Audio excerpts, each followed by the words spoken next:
Yo! Yo! Yo!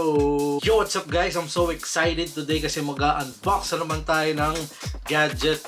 Yes, gadget. So hindi lang tayo mahilig sa sapatos, sa music, sa kotse. Mahilig din tayo sa mga ilan-ilang gadgets. So guys, ang i-unbox ko ngayon, isa sa mga gusto kong makuha noon pa. And kung nakita nyo, napanood nyo yung event. So marami nilabas na bagong technology ang Apple. Andyan yung iPad mini, andyan yung iPad, iPhone 13. So maganda yung parang presentation nila. Sa tingin ko ngayong taon is minor updates lang ginawa nila. Lalo na sa iPhone 13, saka sa mga iPad, sa Apple Watch. Bago ako bumili nitong gadget na to, yun nga, inintay ko muna yung Apple event. And ang pinaka big update doon is yung iPad mini. Supported na siya ng Apple Pencil. And bago yung design, if you know what I mean. So ngayon, bumili ako nitong gadget na to kasi tingin ko sa ngayon, para sa akin, worth it. Eh since wala pa ako nito and first time ko magkakaroon, so ano pa hinihintay natin guys? Tara, unbox na natin yung gadget na tinutukoy ko. Let's go! So guys, so this is the iPad Pro.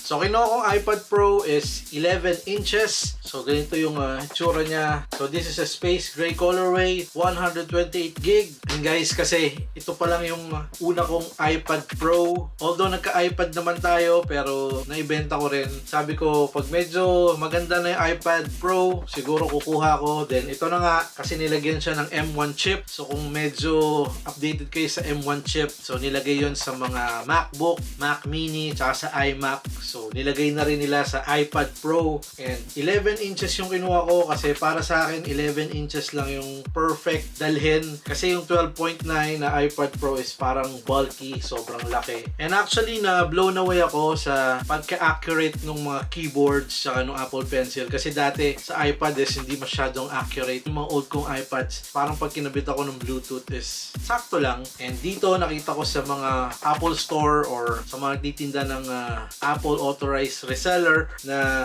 ang ganda. Para talaga siyang computer. And since nasa IT field din ako, so I think I need a tablet like this iPad Pro. Hindi naman ako nagdo-drawing. Siguro more on sulat lang ng notes. Pero wala pa akong Apple Pencil. Wala rin akong cover. Wala rin akong kahit anong accessories nitong iPad Pro. Just this iPad. So tara, unbox na natin. So yung bukasan niya ay dito sa gilid. So maganda talaga ang packaging ng Apple guys. And may wow factor sa unang bukas. Kahit anong gadget, iPhone, MacBooks, iPad, man, Apple Watch. So ayan na siya guys. And so andyan na yung specs. Dito sa iPad na to, so iPad Pro lang sa mga gilid, Apple logo. So there you go, the iPad. Ooh, solid. So dito merong manuals. Same pa rin, manuals. And may Apple stickers. So pag bibili kayo ng Apple products, lagi may Apple stickers. So nothing special naman dito. Parang cardboard na to, just manuals. Right.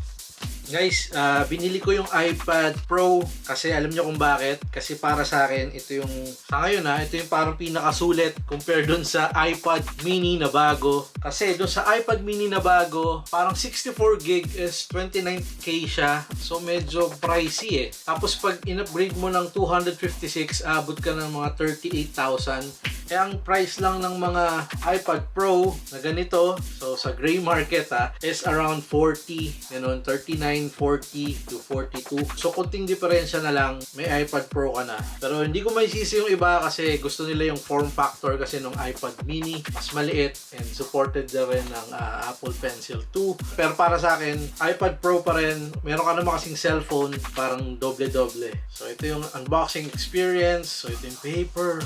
Ooh. Solid man.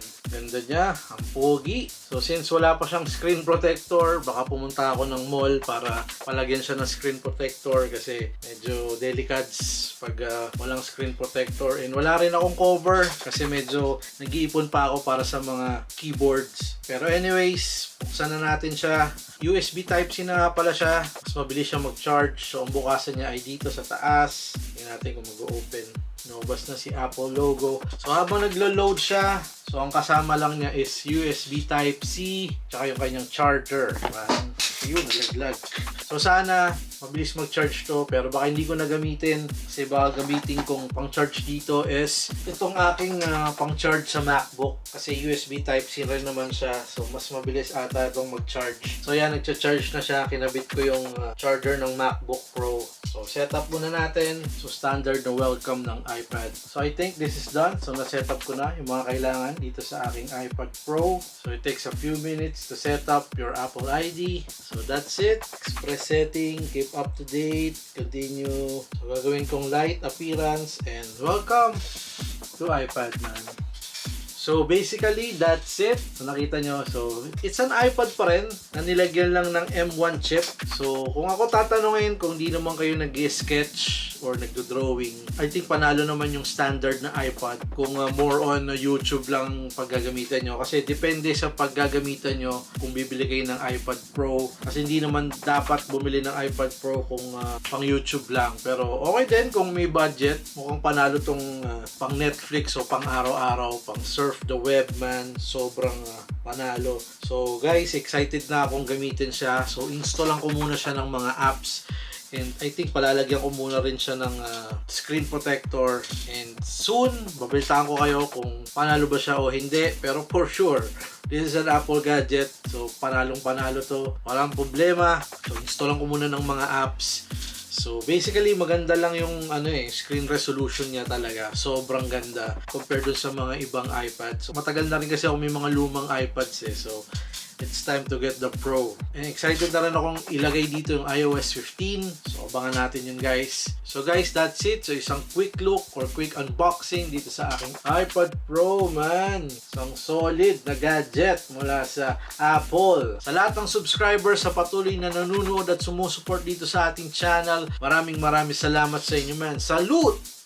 Like and subscribe kasi meron pa rin tayong online giveaway. So yung mechanics nandun sa description sa baba. So please follow me on Instagram for more updates and details na ating giveaway. And please like my page on Facebook kasi nag-upload din tayo doon mga videos, stories, giveaways at kung ano-ano pa. So sana supportahan nyo ako sa aking mga social media accounts. So guys, maraming salamat. Hanggang sa susunod na video. Leave a comment sa baba kung meron kayong gustong itanong about the iPad. Alam kong marami ng review sa YouTube dito pero ako sasagot talaga ako sa mga tanong nyo. Please comment kung meron kayong gustong itanong. So hanggang sa susunod na video ulit guys. Peace! I'm signing out. Take care. Doble ingat. iPad Pro. Apple. Gastos. Woo!